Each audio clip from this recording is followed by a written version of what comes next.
Back in 2018, Vince McMahon and co. started to go to Saudi Arabia for a lot of money. Hey guys, let's run some shows over here for 50 plus million. WWE continues to influence the world. Ha ha, I'm a genius. This adds so much to our profits. Who gives the fuck about human rights? I don't give a damn. I'm Vince McMahon, damn it, you'll know it. Wait, this pandemic really slowed it. WWE continues to influence the world. I'm John Rant with my review of WWE Elimination Chamber 2022 Electric Bonesaw Concrete Boogaloo. Yeah, I'm reviewing this a little bit on delay. I apologize, but I had to work until the afternoon, so yeah, that's why you're getting this review now. Let me know your thoughts on this show in the comments, please. I will say, it was nice that this show was done in under 3 hours. Granted, they basically just slopped a whole bunch of stuff together. They totally phoned in the Elimination Chamber matches, cutting down the time intervals, I think, literally in half. It was actually fucking baffling. The women's chamber is really short. The men's chamber, I think, had half of the goddamn, half of the goddamn runtime was just entrances. It was fucking amazing. I will say that the crowd was very goddamn lively. I will definitely praise the crowd, but if you think I'm not going to crack joke after joke after joke about WWE continuing to influence the world in this vibrant, progressive country, hey, they're allowing women to sort of wear skin-tight stuff in the ring. Still not much better than where they were. I mean, yeah, they're not having to wear floppy t-shirts.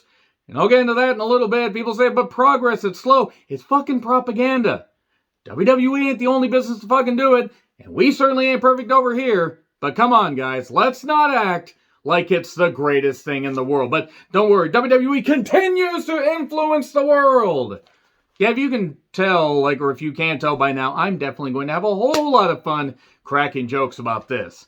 I do want to say that I hope a couple particular talents are okay, because, boy, there are going to be a couple bumps where I'm going to be, is Madcap Moss all right? Is he all right? So anyway, the pre-show was somebody named Jackie Redmond, I've never heard of before, Matt Camp, and Walt Disney's least favorite broadcaster not named Sam Roberts, a.k.a. Rosenberg. Let's hear it for Peter. All right, Jackie at least has energy. I'm not familiar with her, though. So, there isn't much of the pre-show. Steve Patrick did interview Natalya, who seems to have a bone to pick with Rhea. She wants Rhea to pick her bone. She wants Rhea to pick a bone. Could Rhea pick mine? Never mind.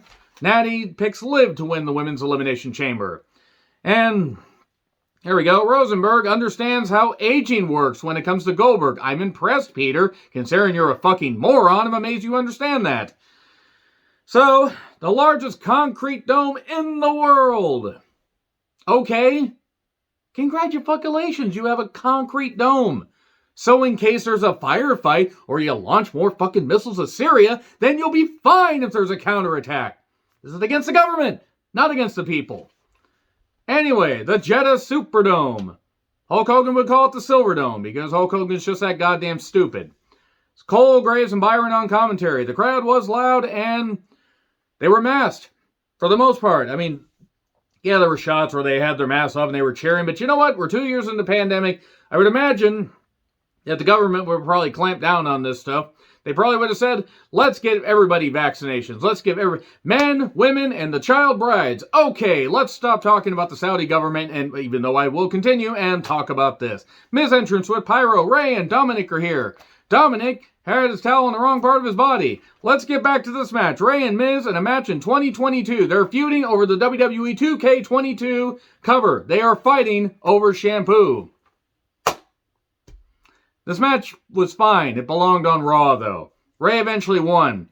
I am impressed that everybody counted 619, so that's the number, that's the code to get into the Saudi embassy, where they can get the bone saws and, take care of the journalists that speak out against them. No, I'm not going to forget that. Because regardless if it's here, Saudi Arabia, Third Ring of Saturn, or even in a distant galaxy, that's fucking stupid. Do they have bone saws in a distant galaxy?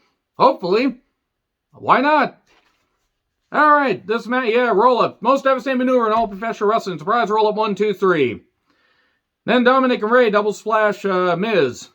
This was a match they thought was a good idea. Whatever. I hope everybody gets home safe and in one piece, relatively, because I'm certain there are a few people that are really going to be hurt. WWE continues to influence the world. Sure. Jeddah was like being seen on a map from the space station, apparently. I guess maybe it's going to be like Moonfall, and there's just going to be targets all over the world. If you've seen Moonfall, I'm sorry. So, it's the international debut for Elimination Chamber. An Elimination Chamber in a country where if you were a woman, an LGBTQ member, or basically not a straight male, you're probably fucked. You probably are. It's one thing to be on the outside looking in, but I don't believe this progression. Propaganda. I'm not saying the show wasn't enjoyable. Hey, maybe some people in that crowd will actually grow up and realize that progression is key. The government ain't fucking realizing it right now, but whatever.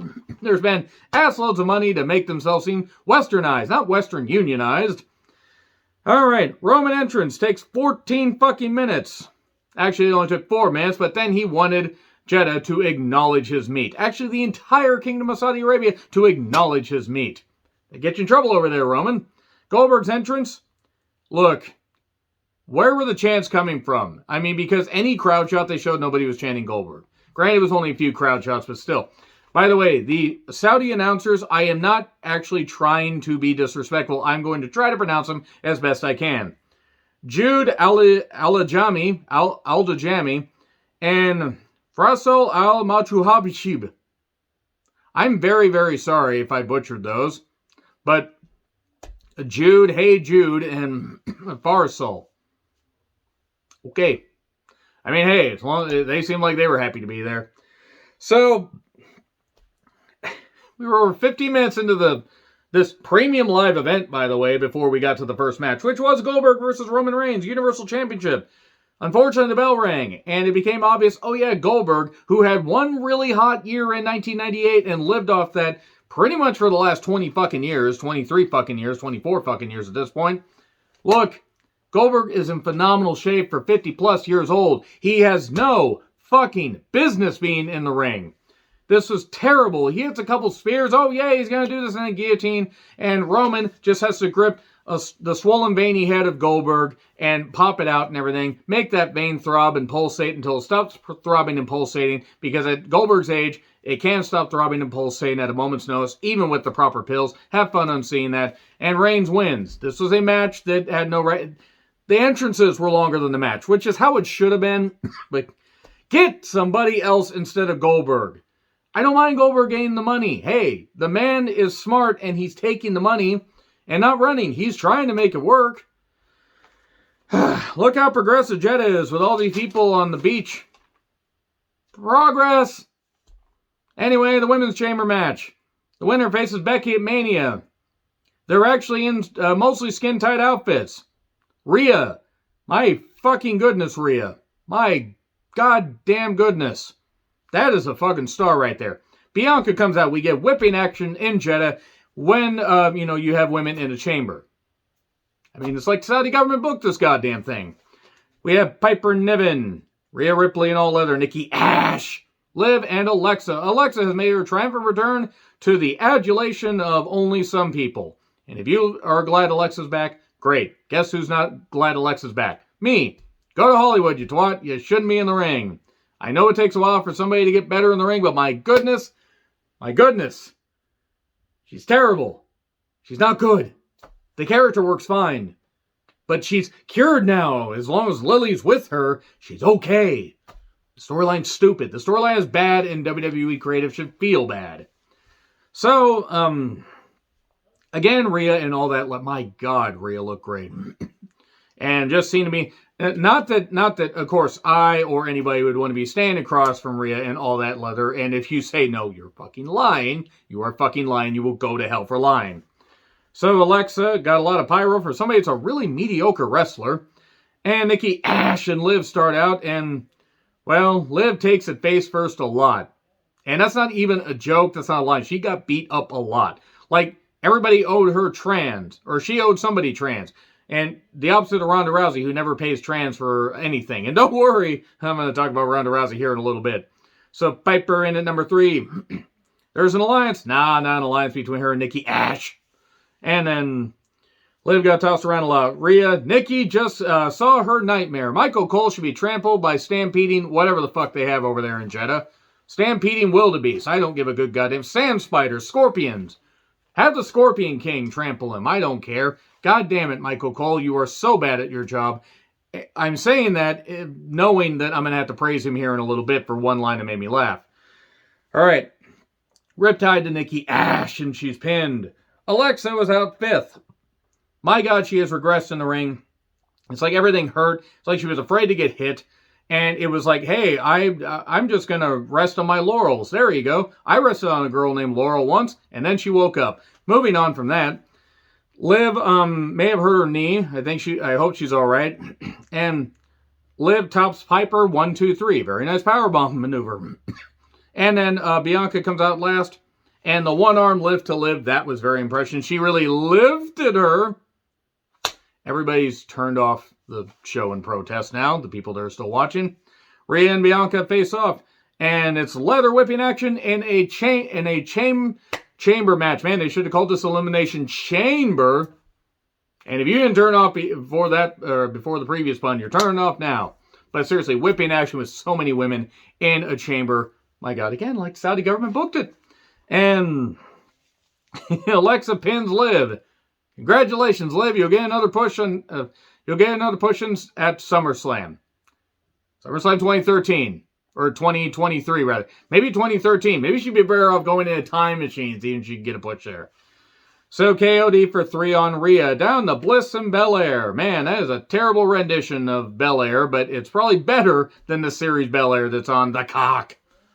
So Bianca had to carry Alexa because I know it takes a while to get better in the ring. Come on. Come on. Rhea's not even the best in the ring, but she looks like a star. Alexa, it's like watching a demented little... It's like watching a human version of that little doll from Trilogy of Terror. The little witch doctor stabby thing. 999 die die die. Remember that thing? I don't remember the actual name of it. It was like some kind of tiki god thing. Not Mano Tiki Tia. Anybody that gets that terrible impression, I love you guys. So Bianca won. Thank fuck. I did like the handspring out of the DDT by Bianca, and Bianca looked like she was wrestling underwater, trying to make Alexa look halfway competent, which is difficult. Huge pyro celebration. And, all right, we get a Special Olympics plug. I hope that those athletes are inspired to do great things. I really do, in all seriousness. So we get Charlotte entrance with a lot of pyro. Sonya and all that leather, well then. And she's in that sling. Naomi entrance, bring it to the flow. I can't do the music because I'll get copyrighted.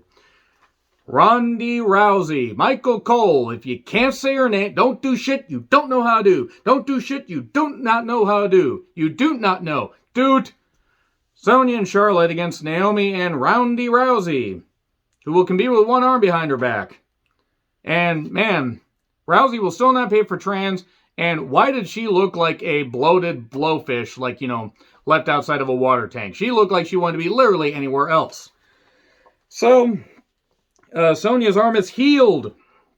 My God, it's a ruse. Pretends to be shocked. I'm shocked that Sonya was safe over there, considering she's openly gay. And the Saudi government kind of frowns upon that shit for stupid reasons. Because they're back in the fucking Stone Age, because they're fucking morons. Oh, we respect women. Bullshit. Bull fucking shit. Not the citizens. Not knocking the citizens. So, Rousey, Rousey targets the gay woman because of course she does. We know how she feels about trans people.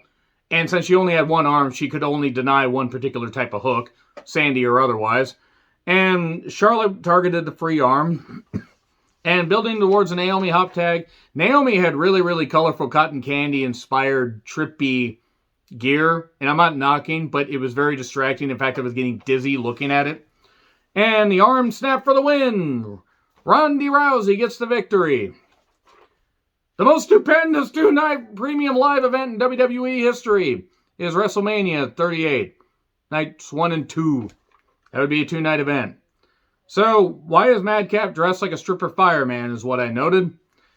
Okay, so story time. Remember how Corey Graves if anybody's not blocked by Corey Graves, Corey tweeted out, instead of sending a lovey-dovey text to his soon-to-be wife, Carmella, you know, the one he likes to piss on, allegedly, he sent a lovey-dovey text, I believe, to Vince. Vince probably said, what the hell? Who's Corey Graves? The hell's a text message? Because he doesn't know what a fucking email is either. So anyway, Michael Cole got his one good line for the year. Corey, are you upset with me? I didn't get a lovey-dovey text review last night. I hate to admit that I laughed at that, but that was pretty goddamn funny. That was a rare moment of clarity from Michael Cole. Drew versus Madcap Moss, and Corbin's there. Falls count anywhere. Anything goes. So Corbin could interfere, and he kept interfering, and Moss got tossed around for a while. This feud had no right to exist, though. That being said, sometime in the match, after there's a chase to the ramp and then a chase back, Moss takes the reverse Alabama slam, which you're supposed to pancake flat, or as flat as you can. Moss tries to tuck. Moss lands right on his head and neck, and I'm just like, they showed replays of it. I'm like, is he all right? How's he moving? And then I noted, I said, Moss is moving remarkably well for a man with a severed spinal cord. Damn. Credit to Matt. I don't care for the gimmick. I don't care for Corbin's gimmick either. Credit to Moss. I hope he's all right. He did not look like he was doing very well. I think it was adrenaline, as Gavin Rosdale once said, adrenaline seeping through my veins. I think that's how the song goes. From Triple X. Yes, that's how old I am. I remember that song. I have no idea how Moss was walking after that. I hope he's all right. I legit hope it's a stinger, or at worst, and I hope he's going to be all right. Give him time off until Mania. Don't have him take any bumps, and then have him take bumps if he's all right and he passes protocol there, but give him some time to rest. That was scary. But then at one point, Drew just decides after, a little bit of numbers game stuff, he gains the advantage, tries to swing and stab at Corbin. A sword, a bone saw, camel's teeth, doesn't fucking matter. All of it tears through a journalist's limbs. Especially if you speak out against the Saudi government when they're being pieces of shit like that. And then Claymore with the sword for 3. That could have been dangerous. Not that it would have been the first stabbing that anybody in the Saudi government saw that day. So Drew gets a lot of pyro. A lot. So, we get to see a royal humdrum dinner or whatever. I don't know what the fuck it is. They were gripping each other's sticks and doing a celebration thing. I have no idea what this is. It meant something to everybody. Cool. I don't know what the stick thing is. So, Lita AARP makes her entrance. Look, if I'm going to knock old guys for being in the ring, Lita did her best, and I know this meant a lot to her. Okay. Jeddah's Lynch Mob Country. Probably should have reworded that. Let's go to Becky Lynch versus Lita. Raw Women's Championship. It meant a lot to Becky. It meant a lot to Lita. Becky grew up idolizing Lita. Lita wanted to prove she had one more run, despite the fact that it looked like it hurt when she ran. Lita got a huge pop. There was some good energy to this. It wasn't good. I'm sorry. It wasn't bad. It was not the most offensive thing on the show. It was leagues better than Goldberg and Reigns. It still was sloppy. Lita did some good spots and then looked off like in other spots. They had to pace this thing. It went a bit longer than it probably needed to. God bless them for trying. The crowd was into this. They got the crowd even more into it. It looked like Lita might get the victory. She even got the moonsault at one point. Oh my God, she got the moonsault. But only for 2. And then a second manhandle slam. 1, 2, 3. Lynch said something to Lita afterwards. Probably thank you so goddamn much. Or something. It's like, you go, you're going to go be a warrior, and I'm going to go home and be a mother. Wait, that's something else. So, yeah, there you go. Becky retained. No shock. So, both women got massive, throbbing adulation. What did you think I was going to say? I run a clean show here. and Taker Hall of Fame video package, which you can skip. If you're watching this on the cock, you can actually skip through because it's the same as it ever was, same as it was on SmackDown. The Usos attacked the Viking Raiders during their entrance. Raid, they said raid, get the Saudi government away from those little girls. Anyway, yeah, they attacked them and we have no match. They flew them over there to do an angle. They flew these guys over on a 20-hour flight to do an angle. You could have done on SmackDown. So, we get a chamber package. We get 10 minutes of entrances. Theory was taking a selfie while Lashley was locked in the cage during Black History Month. I don't even need to say anything else. Men's chamber match. Rollins got a really good pop. WWE Championship on the line. Riddle, Lashley, Styles, Theory, Rollins, and Lesnar. Rollins and Bork got big pops. Rollins and Theory start out. And a buckle bump into Lashley's pod, and he's taken out. They say concussion protocol. He actually needed shoulder surgery. He injured that at the Rumble, and they decided this is a way to get him out without actually getting beaten. Once again, they flew him all the way over there to do this angle. I know that they're paying these people a ton of money because they're getting 50 to 55 million for this stuff, but it's just this show was fucking snake bit. Sneaky snack. And we get a reverse suplex off the top for 2. Next in is Styles, because Riddle was already in. And then we get car crash stuff. Lashley's chamber was opened, but he's already been taken out. So everybody else is already in the ring. Styles, Rollins, Riddle, and Theory. And Bork says, I'm not waiting. I don't want to wait for this Bork to be... And he just kicks the door down and takes everybody out. F5 to Rollins, F5 to Riddle, and they're gone within seconds. F5 to Styles, he's gone in a few seconds. And then Theory of a nut shot, he decides to nut shot him and says, I won. Oh, I did not win. I'm going to crawl out of this chamber. Oh, no, help Vince, help me. Spock, help me. No, he gets pulled onto the pod and Bork says, F5 onto floor. Just F5s him right to the chamber floor. There's no way you can protect yourself with that. Theory, I think, might have hurt his wrist. At the very least, he's got to be bumped and bruised. And Bork covers 1, 2, 3. WWE Champion Bork Laser. And he takes selfies with a whole bunch of people.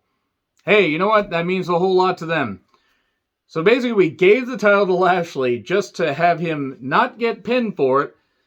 And now we're back to champion versus champion. Here's what they could have done. They could have had Lashley win the WWE Championship at day 1. Bork enters the Rumble and wins, and then does the chamber thing. And you could do this thing with Lashley if his shoulder's still injured. But then you at least get something out of Lashley and Lesnar. And you do something that makes sense. And then it gives Lashley the championship a little bit longer. It just feels like you're hot potato in the goddamn title and trying to swerve people, and didn't really work. Overall, though, at least at the end of the day, WWE continues to influence the world. Agree, disagree with what I said? Like, share, subscribe, Twitter handle in the description. I'm John Ritlin. I'll see you soon.